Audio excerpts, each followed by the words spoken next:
Ja, wij bestaan ruim 12,5 jaar nu. En samen met de afsluiting van het schooljaar dachten we feestje. En dat is het vandaag. Een feestje. Wij zijn nu met z'n vieren, fulltime. Dat is iemand voor huiswerkbegeleiding. Dat is heel belangrijk bij ons, dat de kinderen die huiswerk hebben goed begeleid worden daarin. En ja, de rest staat zoals wij zeggen op de vloer. We zijn nu met 55 kinderen, maar die zijn er niet iedere dag. Dat is een beetje te veel.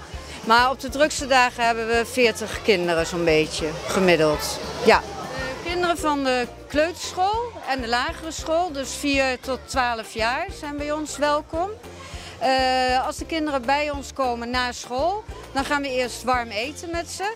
We maken iedere dag een verse, gezonde maaltijd.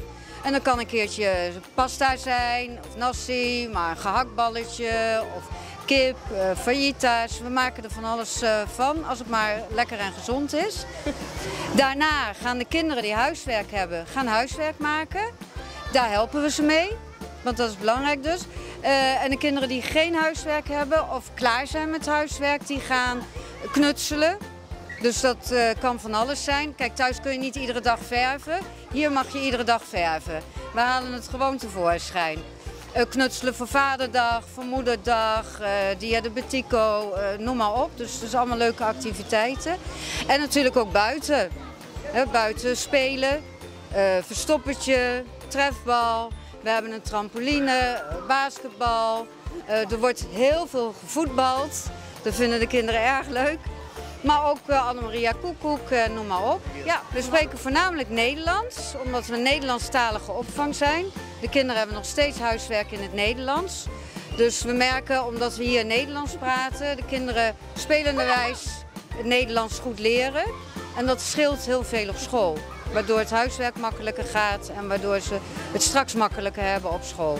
Nee, wij zijn 's ochtends niet open, dus we zijn echt vanaf half 1 open. Maar in de vakanties, want we zijn altijd open, hebben we vakantiekamp.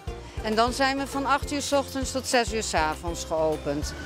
En dan in het vakantiekamp hebben we iedere ochtend een andere activiteit. En dat kan variëren van naar de ezelopvang, Mango Halto, naar het museum, beachcleaning, van alles. Wij staan op Facebook, dan is het een Cool Kids naschoolse opvang. We hebben een website, ook Cool Kids Aruba vind je ons altijd op Facebook, op de website. Dus geen enkel probleem. En ze kunnen altijd bellen met 739 5556.